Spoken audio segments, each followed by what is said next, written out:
Look how they yassified my boy. Look how they yassified my boy.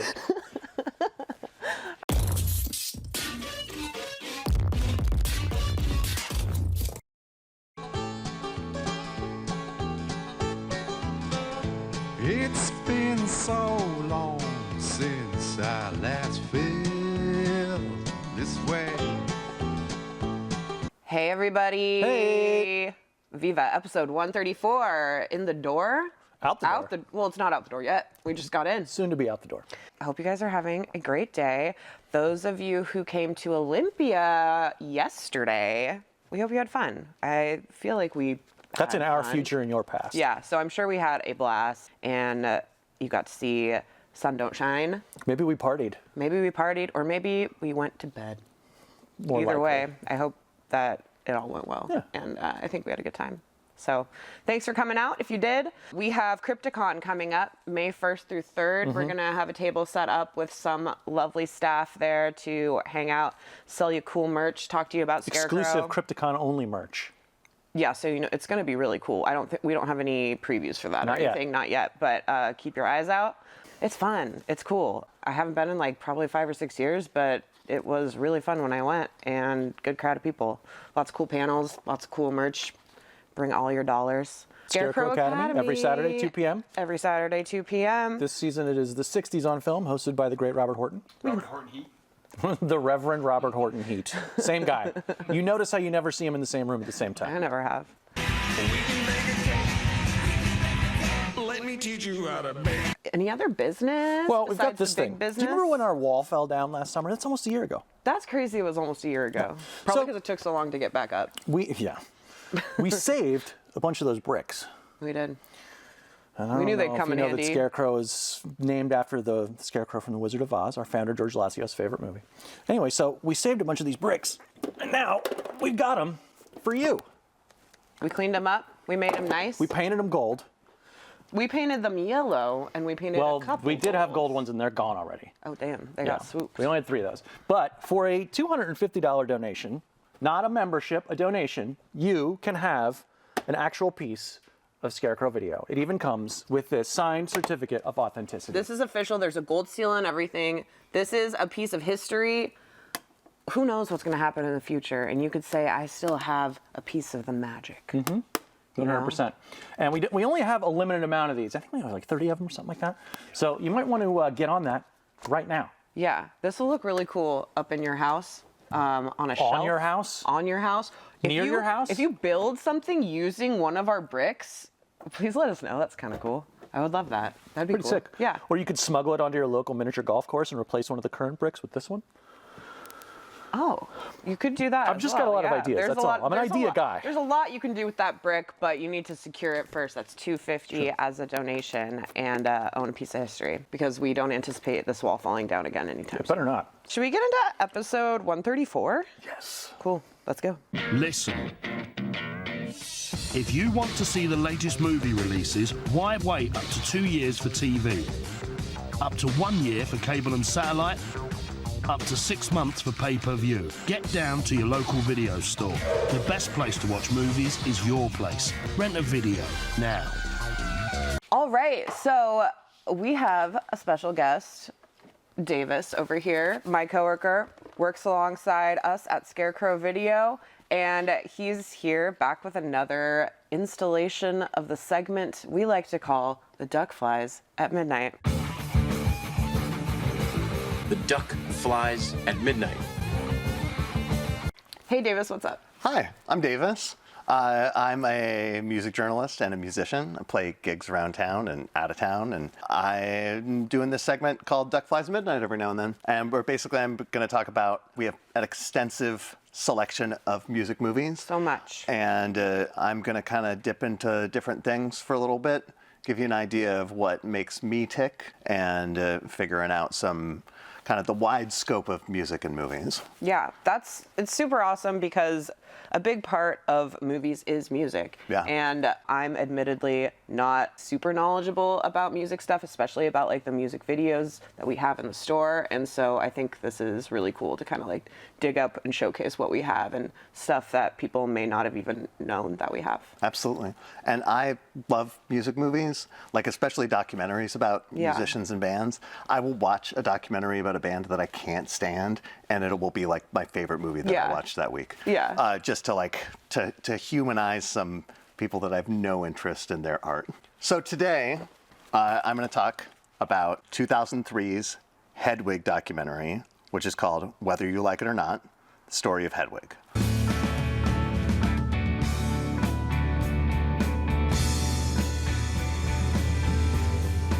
Every version of Hedwig and the Angry Inch has had this documentary on it, as long as it was on a disc.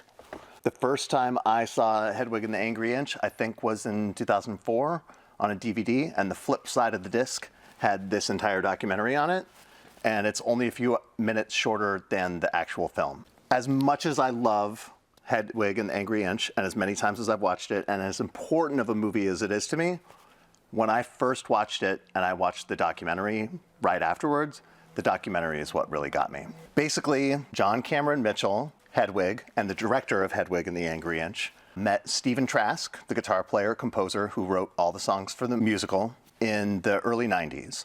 When they met each other, they kind of had this back and forth that they wanted to do some kind of project with each other. At some point, John Cameron Mitchell did this 10-minute monologue in character. John told me this story about this woman that he knew, and it was a very, like, it was like a monologue. It was like 10 minutes long.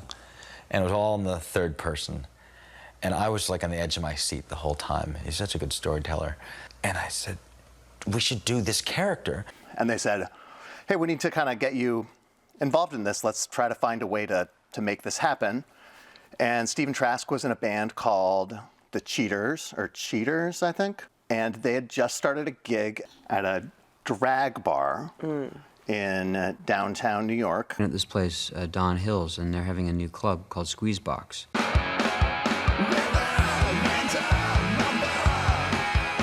I was the queen of rock and roll for 7 years at a club called Squeezebox. Who the hell lives in New York City? The history of drag performance is a lot of lip syncing and or karaoke. They decided that they were going to bring a band in and have this band perform while these drag performers actually got to like flex their chops and actually perform. If we put them in front of a live band, then I thought we could really do something interesting. And what's awesome is like, you think about 1994. 1994 is like the immolification of punk music. And it's like just becoming snotty teenage kids wearing Green Day shirts everywhere. It's as mainstream as Coca-Cola. So how do you make punk rock more punk rock? We bring in the drag performers. They were much more punk rock than, you know, a kid in the mall with a mohawk. Which was not even remotely mainstream in 1994. Right. They used this venue, Squeezebox, to workshop the entire story. Direct from communist East Berlin, by way of a trailer park in the Midwest. Let's put your hands together and welcome the internationally ignored song stylist, Hedwig.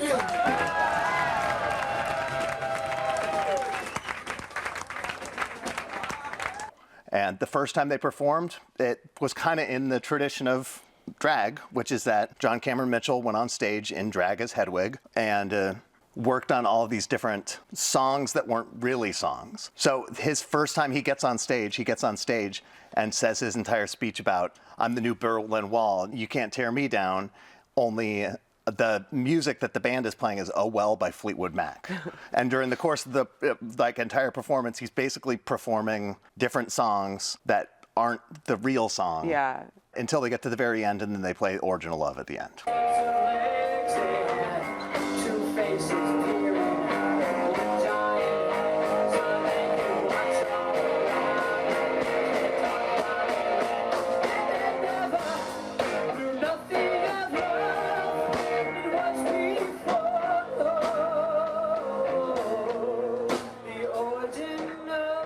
Which is an original song that Stephen Trask had written that's based on Plato's Symposium, which is that men and women were born with 4 legs, 4 arms, and were one being, and they split off.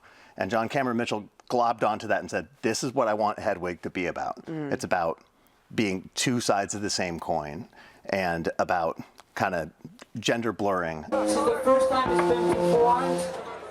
It's the first song of the show, and it kind of sums up the philosophy of how we feel about love.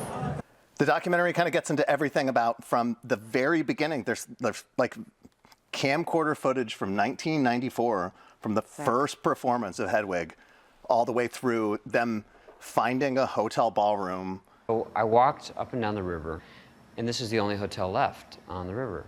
So I went in to the lobby there and I said, do you have a theater? No, sorry. And then the janitor said, maybe he means the ballroom. Come this way. Turning it into a theater, having to get old movie theater seats from Jersey, bring them to New York, build up this new theater that off-Broadway shows get performed at now. But it was like they created they that. DIY'd a theater that is an off-Broadway destination now. That's amazing. And at the time, it wasn't rare for them to like run into prostitutes in the hallway or like someone nodding off from shooting up between songs. Yeah. Because it was like considered a flop house. Yeah. Suddenly opened the door as I was walking past, I think it was here, and he just grabbed me and said, you're so fucking beautiful. I'm from Israel. Come into my room. And he was really cute, so I didn't know what to do. I can't recommend this enough. This is like one of my favorite documentaries, period. Do you think not a lot of people have seen it? I do think not a lot of people have seen this. Every single time Hedwig comes up, I bring up this documentary and people go, what? What are you talking about? But it's been on every single release. Open your eyes, people. There's a lot of fun stuff on this. They talk about behind the scenes stuff of the way that they were doing the performances. They talk about the beginning of the production of the movie. They talk about bringing in producers. There's this really funny moment where they keep talking to this one producer and it's obvious that this guy is like on like a 2nd or 3rd date with someone. Oh, no. And he's like, yeah, I was one of the first 8 producers for Hedwig and the Angry Inch. And this poor girl is just standing next to him every single time it cuts back to him. And he like has his arm around her and it's like. And she's just like. Yeah, it feels very much like but it's like such a great cherry on top of this documentary that doesn't need to be there, but it's there. That sounds awesome. Yeah. I want to rewatch the movie and then watch the documentary after. Yeah, I can't recommend this enough. I love all of the songs from Hedwig, and they talk about the fact that there's parts of this are like inspired by the Sandra Bernhardt full-length movie, like HBO performance that she did, and it's that and Lou Reed's Transformer, and they talk about the fact that like Lou Reed's Transformer has characters singing stage direction. This is like everything that I want in a music movie. That's awesome. Yeah. Cool. Well, what's the documentary called again? The name of the documentary is Whether You Like It or Not, The Story of Hedwig. Check it out. Perhaps they can hear me now. You brave, unfortunate souls, blasted by man's hubris, washed up on cruel shores. I, who am simply blasted and washed up, so. I watched a movie, and I'm going to talk about it, and it's called Corrupt. What's interesting for these kind of movies is since joining our podcast, Spence is Killing Us, I tend to kind of like not go for like thrillers as much as I used to just because I don't know if we're going to cover them or maybe you guys, I don't know. It's just something. But I couldn't get over the cover of this. And the 2 leads, Harvey Keitel and Johnny Rotten. All right. Also, this movie is known as Cop Killer, The Order of Death, or Bad Cop Chronicles #2. I haven't seen #1. This is directed by Roberto Faenza. 1983 stars Harvey Keitel as an NYPD cop who has a secret apartment with his buddy on the force with him, who is another dude. And it's never explicitly stated that they are like lovers, but it's pretty non-explicitly stated. Detectives. What'd you do? What? The beer. Oh, you don't like it? They share an apartment, they drink together, they have matching recliners in an otherwise very unfurnished room that look out over the city together. And they like hang out there and they refer to it as their investment. Next you'll be telling me we're corrupt. Oh, we're not? Well, then how we buy this place? There is a very strong homoerotic undertone under this whole movie, which we'll see in the events that happen to Harvey Keitel pretty soon. Meanwhile, there is a killer on the loose who is referred to as the cop killer, who's killing narcotics, cops, and dressing like a police officer.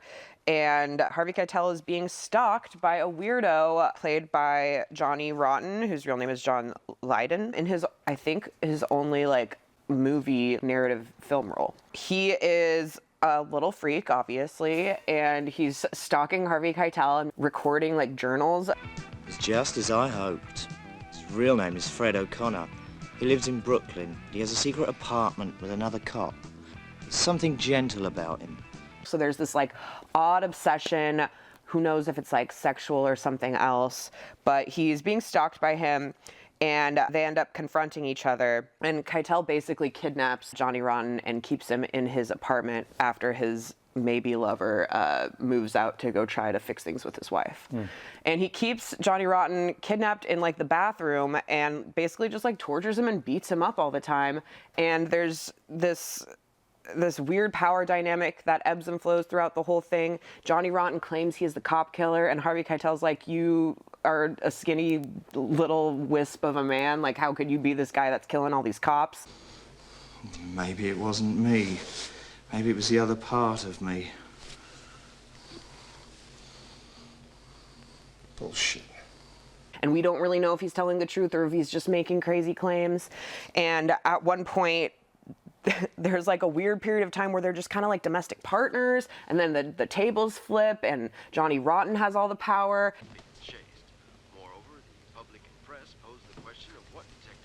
Shouldn't you be going to the office? And we just kind of see this man, Harvey Keitel's life, kind of cycle into a paranoid mess, and it ends in a very crazy conclusion. The score is by Ennio Morricone, and it's a really great score. Just a lot of like cops suck, violence as a coping mechanism, sexual repression, early 80s New York stuff, and I thought it was really fun. It was kind of like something I'd never really seen before, and it was a great find. It's up in our Polizio section upstairs. Have a good companion piece with Cruising. Yeah, with Cruising, and also people say that Harvey Keitel's character is kind of like almost a blueprint for what he would do later with Bad Lieutenant, which makes me want to rewatch that movie. Fucking great movie. Also, you'll see Johnny Rotten's like crazy outfits in this. I guess he refused to wear any costumes and only wore the stuff that he had at home. So there's that. He kind of takes his like stage presence bravado into this movie, which really works in some ways because he's like very, very quiet and then he'll like explode. It's really good. So check out Corrupt / Cop Killer / Order of Death / Bad Cop Chronicles #2 for a good time. What a shame, isn't it? Good-looking guy like you locked up in the bathroom. My pick is 1965's Blood of Revenge. Ooh, cool Another title. Radiance pick. Yeah, Radiance guy over here. I want my fucking Radiance check, you dinguses. At least a baseball hat. Yeah, like what the fuck? This movie stars Koji Tsuruta. He was a pretty well-known actor at the time. He made, I believe, this in 1965, in either 66 or 64, I forget which. He made like 12 movies one year and 11 movies in this year. So that was not unusual for working actors at the time in the Japanese film industry. But yeah, he was pretty prolific. Directed by Tai Kato. This is kind of anomalous to me among Yakuza pictures that I have seen because it takes place in 1907.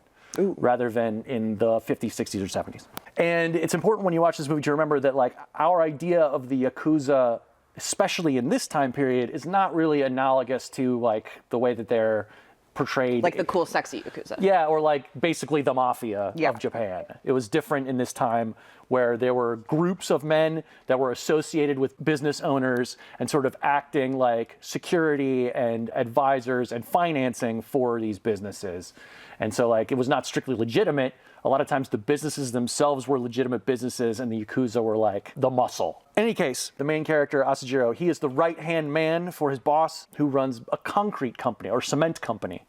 And the company is very successful. At the beginning of this movie, someone at a festival stabs the old man, fails to kill him, but wounds him pretty seriously. the Yakuza clan, they're pretty sure that it's the rival clan is the one who's behind it because they're always feuding a little bit. And the Karagawas want to take over their cement business. And so the young men, especially the old man's son, want to go hard. They want to retaliate with violence. But the old man is like, no, violence doesn't solve anything. I really, it is my dream for us to become legitimate business fully and divest ourselves from the the violence of the Yakuza. Asajiro takes his boss's wishes very seriously and goes to the other clan members, the other clans, and asks them for help when one of their cement shipments is stolen. And so Asajiro says, well, I will make sure that our clan goes legit if you will help us. もし僕が信じられんのなら、ペン仇になってみることだね。星野さん、今の言葉、よー覚えときますぜ。Of course, this is all a plot by multiple malefactors to take over the business and totally put Asajiro's clan asunder. Meanwhile, there's a subplot with the head of the rival gang who has a relationship with a geisha. He wants to buy out her contract and basically make her his personal girl. And Asajiro also has feelings for this woman, so there's a little bit of back and forth about that. At one point, she wants to go visit her dying father, but the madam won't let her go away for a few days, and Asajiro buys her for 3 days so she can go visit her dying father. Stuff like that. Listen up, men. There's also a degenerate gambler who's one of Asajiro's best buddies. He's got a gun, which is unusual. For 1907. And that, of course, comes into play later. This is a really interesting movie for a couple of reasons. One, as I mentioned, there aren't a lot of crime pictures set around this time period, at least that I have seen or that I'm familiar with. Two, it's from the early 60s or mid 60s, and so there is still a lot of what some people would call pillow filmmaking, but that just sort of means the camera angles are often set on the floor. So there is a lot of really low angles, a lot of very static photography, very wide shots. Some scenes take place in only 1 or 2 wide shots. There's a lot of interesting compositions where important action is taking place not outside of the frame but behind a barrier, so you can't fully see what's going on. So the camera tends to be very locked off, except in the pretty rambunctious fight scenes. And speaking of which, there isn't a lot of violence in this movie. Another thing that's novel about it is that it's mostly a melodrama about a man who is realizing that the path of violence that he has been on, whether he chose it or not, is not something he can take away from his life. He can't extricate himself from it. It's just a fact of his being. よう見とくれ。わいはもうどうあがいてもこの炭消すことはできへんね。な。And it's ultimately a very sad melodrama. There is a good bit of violence at the end that's very well executed. There's a bunch of fight scenes. There's huge chases between both of the rival clans. There's all kinds of good stuff here, but it's mostly just a very sad story about this guy. I found it really interesting. It's very beautiful color photography too. I have not seen any of this guy's movies, Taikato, but I'm going to watch a couple more of them if I can find them. Cool. And I thought this was really, really good. Blood of Revenge. Check it out.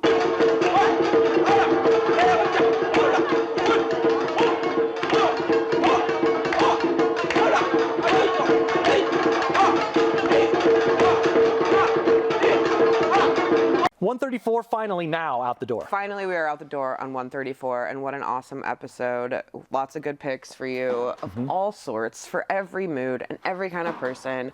Thanks for watching. Thanks for coming to our Olympia show. Don't forget to vote for Ranch vs. Rom. Vote for RVR. We had oddballs and music and lyrics. Correct. And lots of votes coming in already. Oh, good. We'll see what happens. People are voting for oddballs, and I was like, what are you guys doing? Very popular stuff. Yeah. I voted for oddballs because VHS. Yeah, I love found that out reason. that You can music vote whenever and you want. lyrics is huge in Korea. Weird. It's like a karaoke. There's a song that they write for the girl. It's a karaoke staple over there. Oh, cute. Love that for them. Just learned that a couple days ago. Buy a brick, $250. Look at this fucking thing, man. You gotta have it. You could do so much with that. You could kill somebody with this. Please don't do that. No, go ahead. Hit subscribe, comment, follow us on all the things. Come into Scarecrow video. Send us some damn mail. Viva@scarecrow.com. Oh, we did get some mail. We forgot about it. We'll read it next time. We'll read it next time. Come on into the store if you're around. If not, we do rent by mail everywhere in the country. We would love to make you a part of the Scarecrow family. So rent movies, watch cool stuff, tell us what you've been watching, and Viva Physical Media. We'll see you next time. Bye.